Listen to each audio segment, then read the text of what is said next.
প্রায় সময় বলি, ভালো আলেম চেনার উপায়টা কি? ভালো ইমাম, ভালো আলেম, ভালো হুজুর চিনবেন কিভাবে? আমি বলি 3টা মার্কা আছে। কয়টা মার্কা? 1 নম্বর হলো তিনি নিজে যা বলেন সে অনুযায়ী নিজে আমল করেন।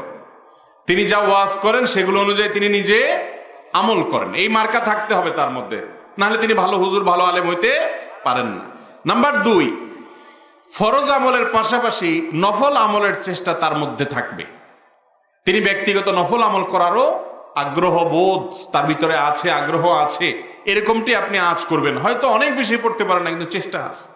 কিন্তু না, কোন রকম ফরজ ছেড়ে চলে যায়, নফলের কোনো খোঁজখবর কখনোই দেখেন না, ডিপলি যদি দেখার সুযোগ হয়, তাহলে এটা খুব বেশি ভালো লক্ষণ না।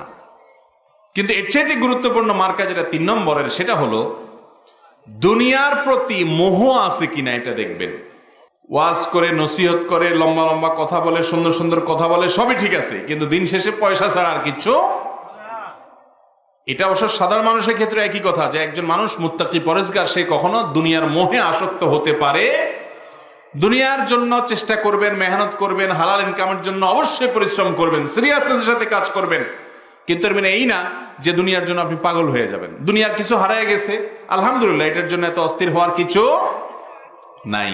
আবার দুনিয়ার কিছু পেয়ে গেছে, সেটার জন্য এত পাগল হওয়ার কিছু নাই। ইমানদারের কাছে এগুলো আকর্ষণীয় বস্তু, কিন্তু এগুলো তাকে মোহাবিষ্ট করতে পারে না। এই জন্য ভালো আলেম তিনি সব সময় যা বলবেন সেটা অনুযায়ী তিনি নিজে আমল করবেন।